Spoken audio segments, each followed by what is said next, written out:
바울은 교회 공동체를 관리하고 또 행정적인 일을 또 감독하는 그런 장로들과 또한 설교를 하며 성경 공부를 또 인도하는 그런 목사의 위치에 있는 장로들을 존경해야 된다고 교훈했습니다.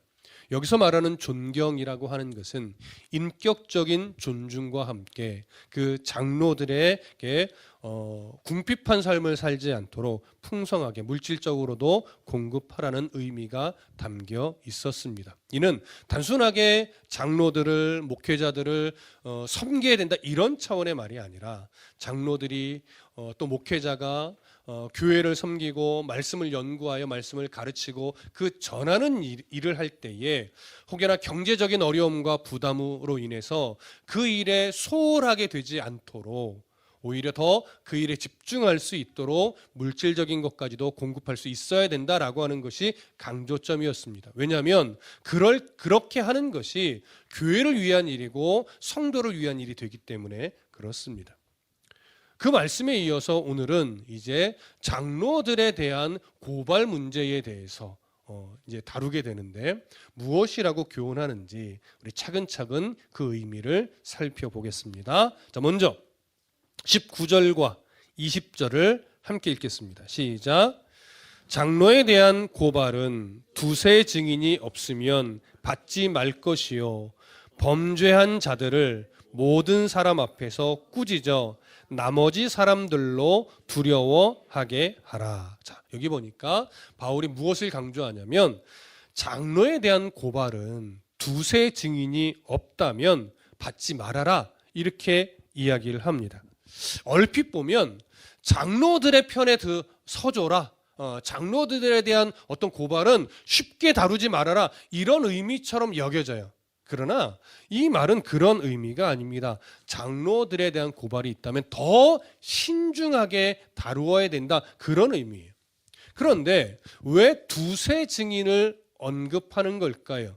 두세 증인이 없으면 장로들에 대한 고발은 받지 말아라, 장로들의 편에 서줘라 이런 의미처럼 오해될 수 있으나 사실 두세 증인이라고 하는 것은요 보편적으로 이스라엘 문화 안에서 두세 증인의 원칙, 두세 증인이 있어야만 재판을 할 수 있다라고 하는 것은 이미 오래전부터 유대 사회에서 시행되던 겁니다. 신명기 19장 15절에 보면 뭐라고 기록되어 있냐면 사람의 모든 악에 관하여 또한 모든 죄에 관하여는 한 증인으로만 정할 것이 아니요 두 증인의 입으로나 또는 세 증인의 입으로 그 사건을 확정할 것이며 이렇게 되어 있었어요. 이미 신명기에 언급되어 있던 대로 이스라엘은요 모든 재판에 최소한 2명 이상의 증인이 없으면 그 재판을 진행할 수 없었습니다. 그렇기 때문에 지금 두세 증인이 없으면 장로들에 대한 고발은 받지 말아라 라고 할 때 이것은 장로들에게 특혜를 주는 내용이 전혀 아니에요. 장로들의 편에 서줘서 그들에 대한 고발은 쉽게 다루지 말아라 이런 의미가 아니에요. 오히려 두세 증인을 말하는 것은요 더 정확하게 더 확실하게 그 재판을 다루어라, 더 정확하게 적용해라 이런 의미가 되는 겁니다. 그러면 지금 바울이 왜 장로들에 대한 고발 문제를 다루는 걸까요? 여러분 장로라 할지라도 목회자라 할지라도 완전할 수 없음을 의미하는 거예요. 목회자라 할지라도 장로라 할지라도 분명하게 잘못을 했다면 그것에 대한 대가를 치르는 것이 마땅함을 오늘 드러내기 위하는 거예요. 왜냐하면 장로나 목회자는 교회의 영적 지도자의 위치에서 그 역할을 수행하는 자이기 때문에 그 장로가 목회자가 잘못을 범하고 그것이 쉽게 덮어진다면 교회는 건강해질 수 없기 때문에 그렇습니다. 이런 의미만 있는 것이 아니고 여기에는요 당시 상황적으로 볼 때 교회 지도자를 향해서 왜곡된 소리나 헛소문이나 의도적인 악의적인 소리들이 난무하던 시대이기 때문에 그래요. 왜 그럴까요? 교회를 향한 핍박이 있던 시대입니다. 교회를 향한 악의적인 공격들이 있던 시대예요. 그러니까 교회를 무너뜨리기 위해서는 누구만 넘어뜨리면 돼요? 교회의 지도자의 위치에 있는 장로들만 넘어뜨리면 되는 거예요. 그러니까 악의적인 소문이나 악의적인 공격들이 난무하던 때예요. 그렇기 때문에 장로들에 대한 고발이 들어온다면 쉽게 믿지 말고 정확하게 두세 증인을 세워서 정확하게 재판을 거치라는 거예요. 이게 덮어주라는 얘기가 절대 아닙니다.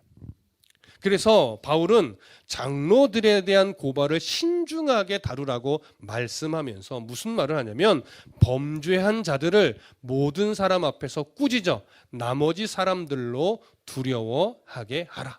이렇게 말하는 거예요. 여기서 언급된 범죄한 자들 누구일까요? 바로 두세 증인에 의해 재판을 했을 때 범죄 사실이 정확하게 드러난 장로들을 의미합니다. 물론 장로들만 해당하는 건 아니겠지요. 일반 성도들도 해당이 되겠지만 오늘 본문에서의 강조점은 장로들이나 목회자들에 대한 고발이 들어왔을 때 두세 증인이 나타나서 정식적인 재판을 했는데 정말 범죄한 사실이 드러났을 때를 의미하는 거예요. 그럴 때 그 장로들이나 목회자들의 잘못을 숨기려 하지 말라는 거예요. 가재는 개편이라고 덮어주려고 하지 말라는 거예요. 그러면서 뭐라고 말해요? 모든 사람 앞에서 꾸짖으라고 얘기해요. 여기서 말하는 모든 사람이 누구일까요? 바로 교회 성도들입니다. 모든 성도들 앞에서 그 잘못을 정확하게 드러내라는 거예요. 그럼 왜 성도들 앞에서 드러내라고 할까요? 몇 가지가 있는데 첫 번째는 이겁니다. 목회자가 실수를 하거나 잘못을 했을 때 그것을 덮어주기보다는 정확하게 성도들 앞에서 잘못을 시인하게 함으로 말미암아 분명한 회개와 잘못에 대한 인정과 돌이킴이 있을 때 그 잘못이 계속해서 장로 역할을 수행할 만한 일이면 잘못을 시인하고 용서를 받게 한 이후에 그 일을 감당하게 하라는 거예요. 또한 잘못을 인정하고 시인함에도 불구하고 그 역할을 감당하면 안 되는 잘못도 있어요. 그렇죠? 그럴 때는 분명하게 잘못을 인정하게 하고 성도들의 용서를 받게 하지만 그 역할에서는 분명 내려놓을 수 있게 해야 된다는 거예요. 그럴 때 교회가 어떻게 돼요? 하나님의 공의가 서는 거예요. 그럴 때 성도들 또한 죄의 무서움을 알게 돼요. 그래서 하나님 앞에 우리도 죄를 지으면 안 되겠구나. 또 우리가 잘못했을 때는 분명하게 하나님 앞에 회개를 해야 되겠구나. 이러한 경각심을 가질 수 있는 거예요. 근데 이러지 않고 목회자가, 장로가, 또 어느 단체건 리더의 위치에 있는 자가 잘못했을 때 그것을 가리고 숨기려고 하면요, 하나님의 공의가 안 서는 거예요. 그렇게 되면 교회가, 성도들이요, 목회자를 신뢰하지 못하게 돼요. 목회자를 신뢰하지 못하게 되면요, 하나님의 말씀이 우리들 안에 들어가지를 못해요.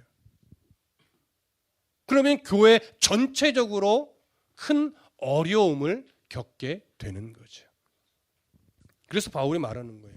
바울이 목회자 편을 들어서 목회자의 잘못을 좀 가려주고 덮어줘라, 이 얘기를 하는 게 절대 아닙니다. 목회자가 잘못했을 때 고발이 들어왔다면 정확하게 더 확실하게 재판을 해라.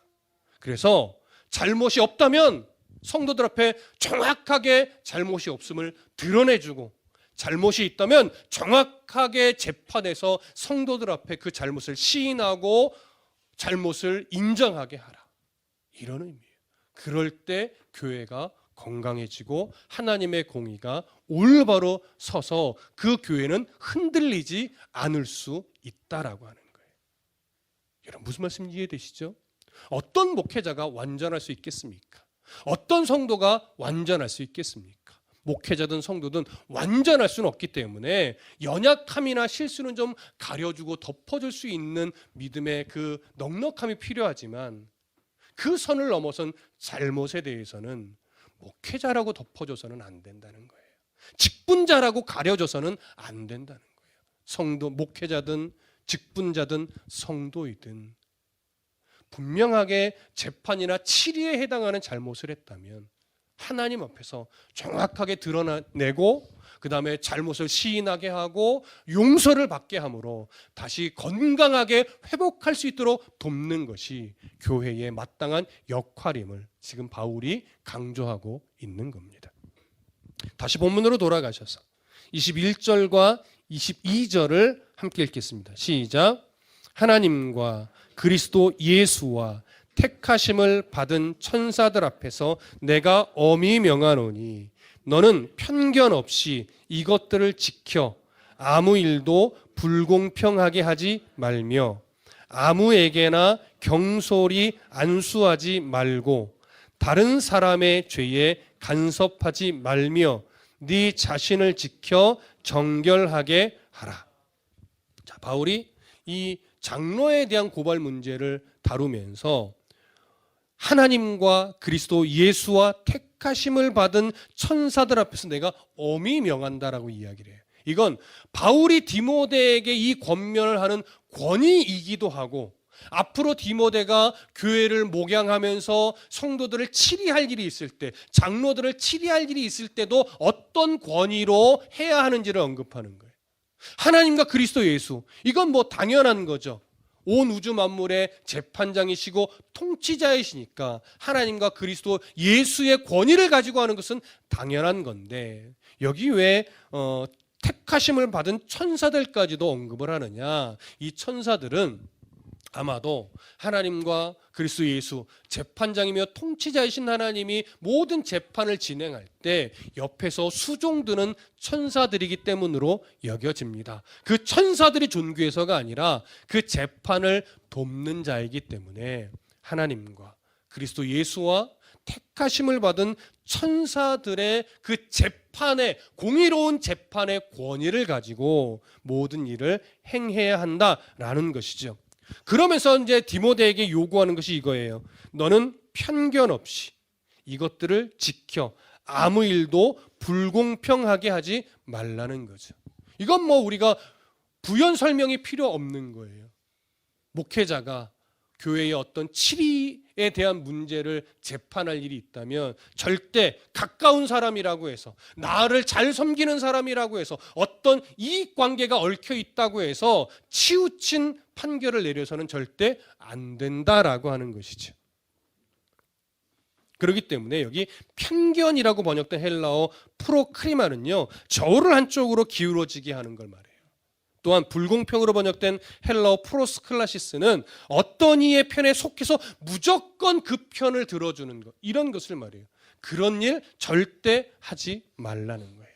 목회자는 하나님의 권위를 위임받아 교회 안에 일어나는 문제를 교통정리하며 때로는 재판도 해야 하는 자로서 고발하는 자가 누구이든지 고발을 당하는 자가 누구이든지 편견 없이 공평하게 하나님의 권위를 가지고 재판을 해야 한다는 거죠.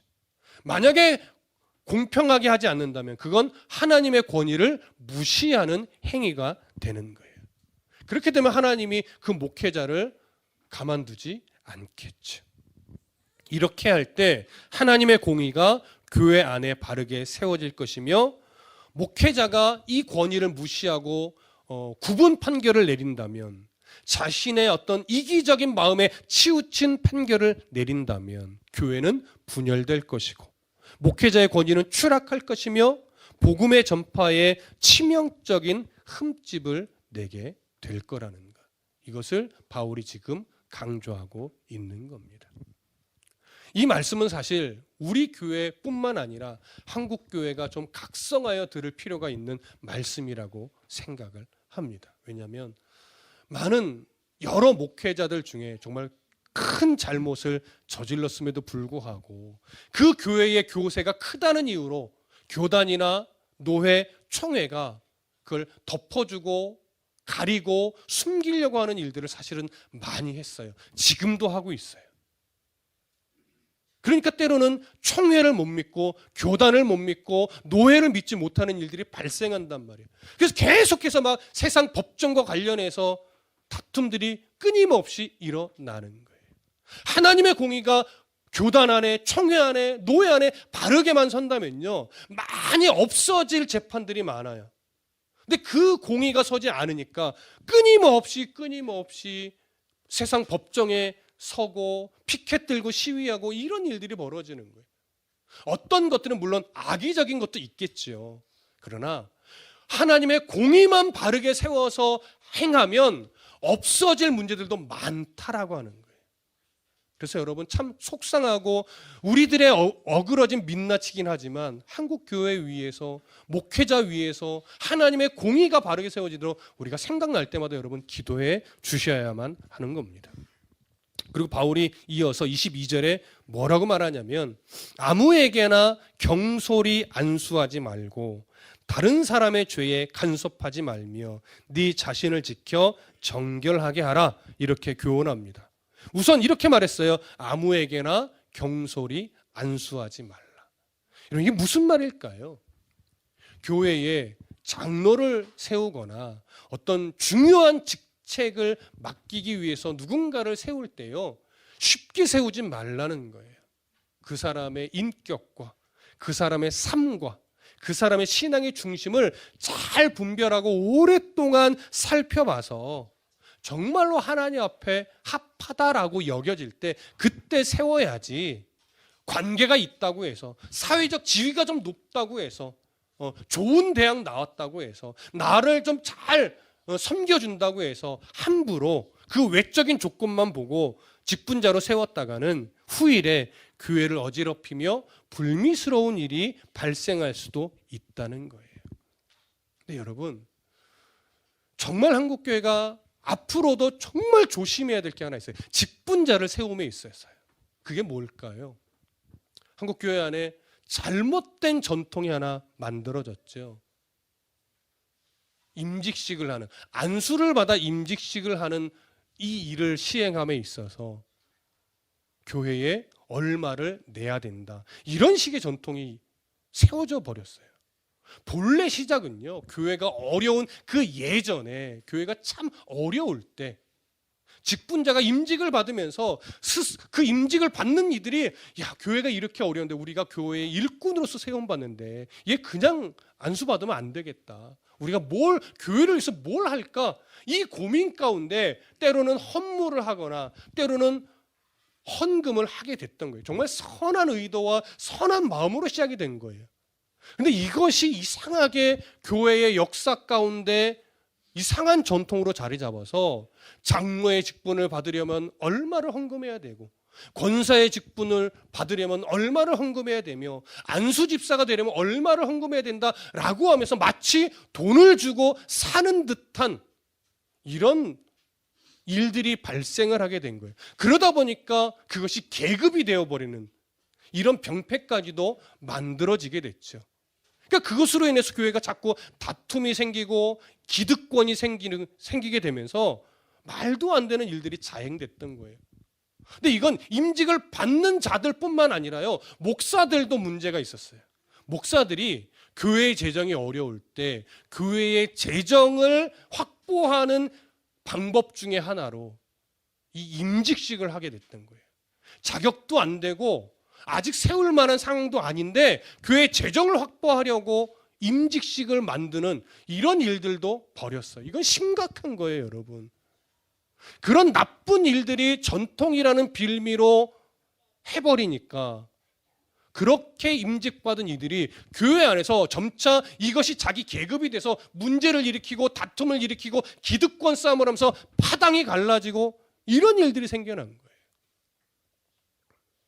그래서 이런 문제점을 보완하려고 예전에 백주년 기념교회 은퇴하신 이재철 목사님 같은 경우, 이재철 목사님 뭐 다 좋은 건 아니지만 이재철 목사님이 그런 문제를 좀 해결해 보고자 임직식을 없애고 호칭제로 바꾼 거예요.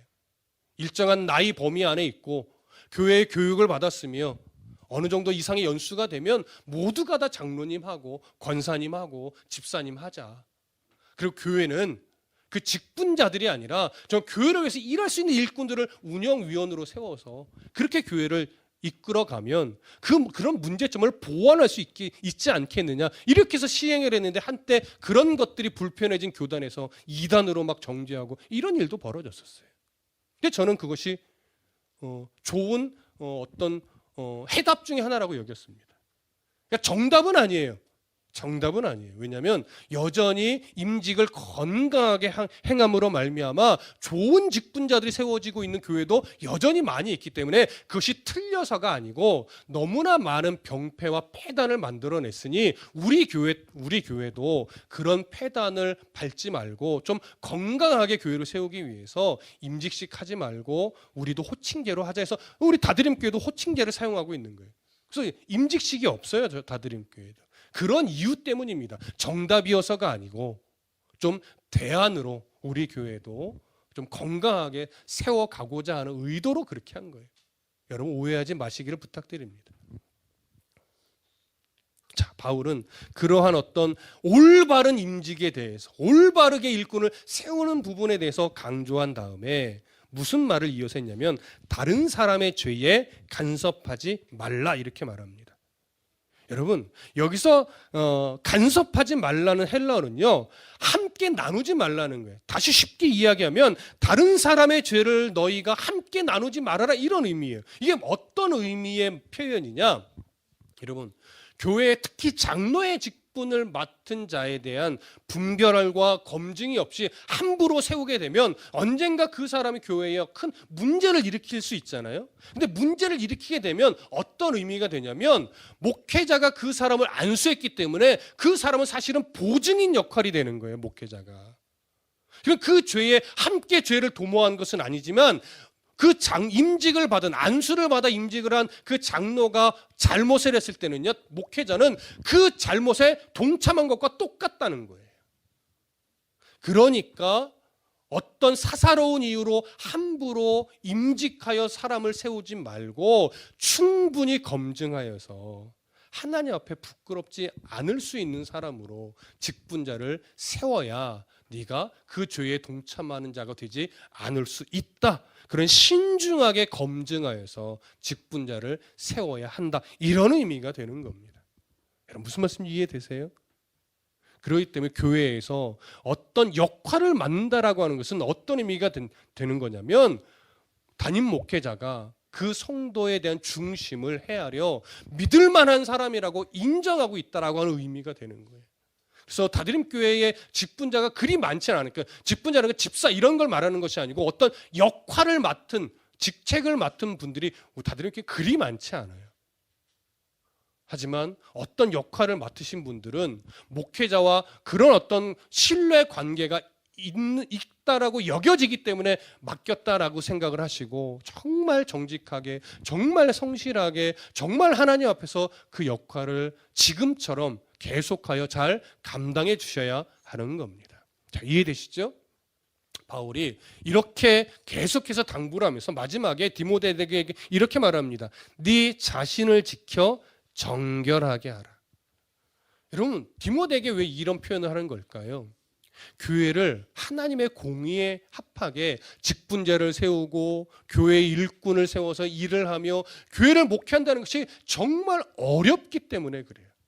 이 기준을 세워졌지만 이 기준을 갖고 행한다는 것도 무지 어려운 거예요. 그래서 그런 어떤 역할들을 맡기고 함께 일을 도모하고 행하는 것이 정말 어려운 일이기 때문에 하나님의 공의에 입각하여 올바르게 하도록 네가 노력하여서 정결하게 목회할 수 있도록 애쓰라. 이 얘기를 하는 거예요. 그러니까 디모데의 고충을 바울이 헤아려 주는 거죠. 얼마나 어려운 역할인지 알아주는 거예요. 그래서 힘들지만 네가 잘 중심을 잡고 행하여 정결하게 목회할 수 있도록 노력해라 이 말이죠. 그러니까 오늘날 목회자에 해당하는 사람 또 각 그룹의 리더의 위치에 있는 자들이 가슴 깊이 새겨야 될 내용인 겁니다. 그리고 나서 여러분 조금은 생뚱맞은 듯한 내용을 말하는데 여러분 23절을 함께 볼까요? 23절 시작. 이제부터는 물만 마시지 말고 네 위장과 자주 나는 병을 위하여는 포도주를 조금씩 쓰라. 갑자기 디모데의 건강을 염려해서 이제는 물만 마시지 말고 포도주를 쓰래요. 뭔가 앞의 내용과 좀 연결이 부자연스럽게 여겨지죠. 근데 그런 부자연스러운 내용이 아니에요. 어떤 의미냐면 당시에는요 깨끗한 물이 그리 흔하지 않았어요. 그러니까 물이 많이 조금씩 많이 오염되어 있다 보니까 평상시에 식수 대용으로 포도주를 많이 마셔요. 그래서 식수 대용으로 마시는 포도주는요, 도수가 되게 낮아요. 물처럼 마셔야 되니까. 또 그런 물들이 이렇게 많이 오염되어 있다 보니까 위장병들이 많이 생겨요. 그러니까 장과 관련된 병들이 조금씩 다 있는 거예요. 근데 그 위장과 관련된 이 질병들을 어느 정도 해소시켜주는 어떤 상비약처럼 쓰던 게 포도주예요. 그래서 당시 포도주는 단순하게 술의 역할이 아니에요. 식수의 역할과 함께 이 위장병을 고치는 상비약과 같은 역할을 해요. 그래서 오늘 오후에 이제 그 북이스라엘의 죄에 대해서도 언급이 될 텐데, 북이스라엘이 범한 죄 중에 뭐가 있냐면요, 가난한 자들의 가정에서 포도주를 뺏어가는 거예요. 벌금처럼. 그게 뭔 문제인가라고 여겨지겠지만, 이런 이유로 포도주는요, 가정의 생필품 중에 가장 중요한 요소 중에 하나란 말이에요. 식수 역할과 종종 일어나는 위장과 관련된 이 병을 치료하는 치료제 역할도 함께하기 때문에 가난한 자들이 빚을 졌을 때도요, 포도주만큼 뺏어가면 안 돼요. 그리고 겉옷도 뺏어가면 안 돼요. 왜냐하면 겉옷은 외출용 옷일 뿐만 아니라 밤이 되면 그 추위를 막아주는 이불 역할도 하던 것이기 때문에 작은 돈을 빌려서 못 갚는 일이 벌어져도 담보물로 옷을 뺏어가면 안 되고 벌금처럼 포도주도 뺏어가면 안 돼요. 근데 북이스라엘이 그런 일들을 자행했었거든요. 그러니까 오늘 포도주는요, 그렇게 식수와 함께 위장병을 고치는 생활 필수 의약품이기도 했단 말이에요. 근데 디모데가 위장병이 생겼는데 그걸 고치기 위해서 포도주를 마셔야 되었는데 포도주를 안 마셨던 거예요. 그럼 디모데가 포도주가 위장병을 돕는 역할을 한다는 걸 몰랐을까요? 알죠. 당연히 그걸 모를 수가 없죠. 일상 상비약과 같은 역할을 하는 건데. 그런데 안 마시고 있었어요. 왜냐? 우리가 디모데전서 앞에서도 확인했듯이 당시 에베소 교회에요, 금욕주의자들이 있었어요. 그러니까 금욕주의자들 뭘 자꾸 강조했어요? 어떤 음식은 먹으면 부정하고 어떤 음식은 먹어도 상관없다. 이렇게 자꾸 음식을 나눴단 말이에요. 근데 그 부정하다라고 여기던 음식 중에 뭐가 들어갈까요? 포도주가 들어가는 거예요. 마셔도 아무 상관없는데 자꾸 부정한 음식이다라고 구분하고 정죄하려고 하니까 디모데가 목회자로서 그들에게 좀 빌미를 제공하지 않으려고 위장병이 생겼음에도 불구하고 포도주를 안 마시고 있었던 거예요. 근데 여러분, 위장병이 자꾸 왜 생겼을까요? 물론 환경 때문에도 있었겠지만 바울이 지금 강조하는 것은요, 에베소 교회의 여러 일어나는 일들, 장로에 대한 일들, 성도에 대한 일들, 왜곡된 소리들의 일들, 이런 일들을 막 해결하고 교통정리하고 감당하다 보니까 스트레스를 받고 힘겹죠. 그러다 보니까 장에 병이 생겨나는 거예요. 그런 스트레스로. 그런 스트레스 중에 하나가 이 금욕주의자들의 시선을 의식해서, 그래 내가 포도주를 마셔야 이것이 날 걸 아는데 그들에게 자꾸 빌미를 제공하면 시끄러워지니까 그냥 아예 안 마셔버리는 이런 일들이 벌어지는 거예요. 바울이 말하는 거예요. 네 고충을 안다. 네 안에 그런 스트레스들로 인해서 위장병이 생겼는데 그들의 시선 때문에 포도주를 안 마시고 있는 것도 안다. 그런데 신경 쓰지 말아라. 네 병을 치료하기 위해서 네가 어떤 중심으로 목회를 하고 있는지 아니. 그냥 포도주를 마셔서 치료해라. 이 얘기라는 거예요. 술로 마시라는 게 아니에요. 너 그런 스트레스로 위장병 걸린 거 알아. 그런데 포도주를 마셔야 하는 거 알면서도 그런 사람들의 시선을 의식해서 안 마시는 것도 알아. 그 노력이 귀하지만 네 건강이 중요하니 그런 왜곡된 사람들의 시선을 의식하여 포도주를 마시지 못하는, 그렇게 하지 말고 당당하게 마셔라. 그리고 건강을 회복해라. 그리고 하나님 앞에서 네가 정직하게만 목회하면 된다. 이 얘기를 하는 거예요, 여러분. 무슨 말씀 이해되십니까? 그러면서 이제 24절, 25절에 중요한 말을 해요. 함께 볼까요? 24절, 25절 시작. 어떤 사람들의 죄는 밝히 드러나 먼저 심판에 나아가고 어떤 사람들의 죄는 그 뒤를 따르나니 이와 같이 선행도 밝히 드러나고 그렇지 아니한 것도 숨길 수 없느니라. 자, 이게 무슨 말이냐? 이제 절의 의미는 이거예요. 어떤 사람들의 잘못은 너무나 명확해서 굳이 재판 안 해도 다 성도들이 안다. 근데 어떤 사람들의 죄는 명확하게 드러나진 않을 거다. 그래서 너에게 좀 힘겨움을 주겠지만 결국 하나님의 공의를 가지고 재판할 것은 재판하고 하다 보면 당연히 그 잘못은 다 하나님이 드러나게 해주니 잘못된 이들로 인해서 너무 스트레스 받지 말아라. 그리고 네가 어떤 중심으로 목회하는지 그 선행도 하나님이 다 드러내 줄 테니까 그저 사람 의식하지 말고 하나님 앞에서만 정직하게 목회해라. 그러면 선한 것도 다 드러나게 해준다. 그리고 성도들 안에도 얼마든지 하나님 앞에서 정직하게 삶을 살아내는 이들이 있으니 그들의 선한 일들도 선한 마음도 내가 때가 되면 다 드러나게 해줄게. 그러니까 잘못도 결국 드러나게 할 것이고 선한 일도 결국 드러나게 해줄 테니 디모데야, 너는 목회자로서 네가 하나님 앞에만 부끄럽지 않게 공의롭게 목회를 해라. 그러면 필요한 어떤 공의는 내가 다 수면 위로 드러나게 해줄게. 그러니 네가 목회한다고 계속해서 지금 힘겹고 스트레스를 받고 있는데 그것 때문에 포도주도 마시지 못하고 물만 마시는 지금 형국인데 그러지 말아라. 하나님께 맡기라는 거예요. 그런 스트레스 안 받을 수는 없겠지만 그걸로 병이 날 정도로 스트레스 받지 말아라. 하나님께 좀 맡겨라. 너는 하나님의 공의에만 부합하게 그렇게 목회하면 하나님이 드러낼 것 드러내시고 자를 것 자르시고 채울 것 채워갈 것이니 디모데야, 너 너무 힘겨워하지 말고 하나님만 바라보고 목회해라. 이 얘기를 하는 거예요. 여러분도 느끼시지만 다드림교회는 크게 문제가 많지 않은 교회입니다. 왜 문제가 많지 않을까요? 일을 많이 안 하거든요. 뭔가 일을 많이 안 해요. 여러분들에게 뭘 요구를 많이 안 해요. 그러니까 사실 크게 문제가 별로 없어요.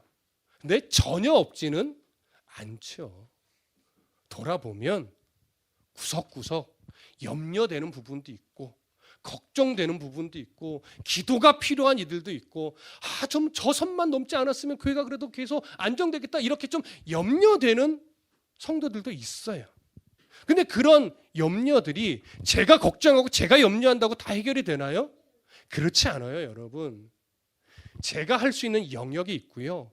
하나님께 그냥 맡기고 기다려야 할 영역도 있어요.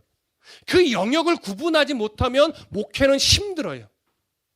근데 그 영역만 잘 구분해서 목회자로서의 제 역할만 충실하게 하고 나머지 부분을 하나님께 탁 맡겨버리면 목회는 그래도 수월해요.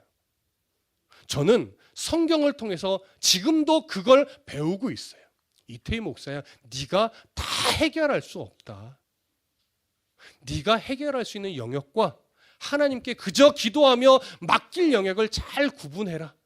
그러면 교회는 건강하게 세워질 것이고 성도들이 너를 오해하지 않을 거다.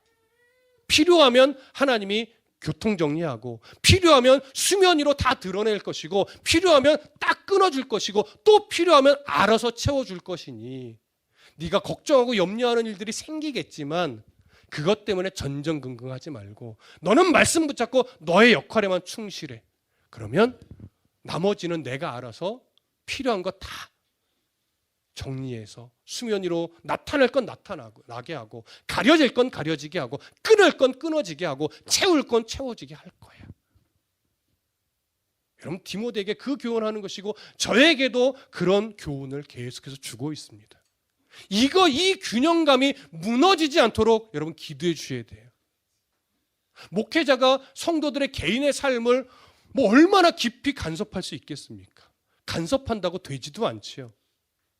여러분, 목회자의 역할, 여러분들이 감당해야 될 역할, 이걸 잘 구분하셔야 돼요. 이건 목회자뿐만이 아니에요. 여러분들의 삶도 마찬가지예요. 여러분, 어느 가정이 다 순탄하고 문제없고 걱정거리가 없는 가정이 어디 있습니까? 종종 말씀드리지만 제가 여러분들과 관계를 맺고 목회를 하고 교제를 나누다 보면요, 정말 한 가정도 아무런 문제가 없는 가정이 없어요. 진짜로. 이건 청년도 마찬가지예요. 청년이든 장년이든 돌아보면 가정의 일이든 개인의 일이든 정말 한두 가지 이상씩의 힘겨운 문제는 다 안고 있다고요. 근데 그 걱정거리들, 그 염려들이 각 가정에서 여러분들이 해결이 되냐고요. 해결이 안 돼요. 그러니까 여러분들도 여러분들이 하나님 앞에서 해야 될 역할과 하나님께 내어 맡겨야만 되는 일들이 있어요. 그걸 구분해야 상황들을 이겨낼 수 있는 거예요. 그걸 구분하지 못하면요, 끊임없이 어렵고 끊임없이 힘겹고 죽을 것 같은 마음만 들어가는 거예요. 그걸 구분하지 못하면. 여러분, 오늘부터 다시 기도하십시오. 하나님, 이런저런 문제들이 가정마다 다 있는데, 나에게는 현재 이런 문제가 있는데 내가 해결할 수 없습니다. 내 역할은 어디까지입니까? 제가 할 수 있는 영역과 하나님이 책임주실 영역을 제가 잘 구분하여서 정말 담대하게 믿음으로 살아갈 수 있게 도와주십시오. 이렇게 기도하셔야 돼요. 목회자가 해야 될 영역과 맡길 영역이 있듯이 여러분들이 할 수 있는 영역과 내어 맡길 영역이 있어요. 하나님이 그 기도와 그 마음을 다 받으셔서 결국 수면 위로 드러낼 건 드러내고, 끊을 것 끊고, 감출 것 감추시고, 또 다시 풍성하게 채울 건 채우실 거예요. 그 믿음이 바로 우리가 갖는 힘이라고요. 그렇게 채워주실 하나님을 믿는 것이 우리의 힘이에요. 그걸 못 믿으면 우리의 믿음은 어떻게 보면 헛거예요. 우리의 믿음은 아주 연약한 거예요. 그걸 못 믿으면요. 그런데 그걸 믿고 살아가면서 조금씩 정말 그런 하나님을 확인해 가는 것, 그러면서 그 하나님이 더 신뢰하고 의지하게 되는 것, 이게 신앙이 성숙해지는 거예요. 여러분, 하나님 앞에서 숨길 수 있는 것은 없어요. 그러니 우리 열심히 내가 해야 될 영역에서는 최선을 다하십시다. 그리고 하나님께 맡길 영역에 대해서는 정말 담대하게 다 맡겨버리는 지혜를 우리가 배웁시다. 그러면 교회도 계속하여 건강해지고, 가정도 정말 무너질 것 같지만 다시 건강해질 수 있고, 개인도 절망스러울 것 같지만 결국 절망 속에서 꽃을 피워내시는 그런 하나님을 만나게 되실 겁니다. 이런 은혜가 저의 목회에, 여러분들의 삶에, 각 가정 위에 또 개인 위에 일어나기를 간절히 소망하고 축복합니다. 기도하겠습니다.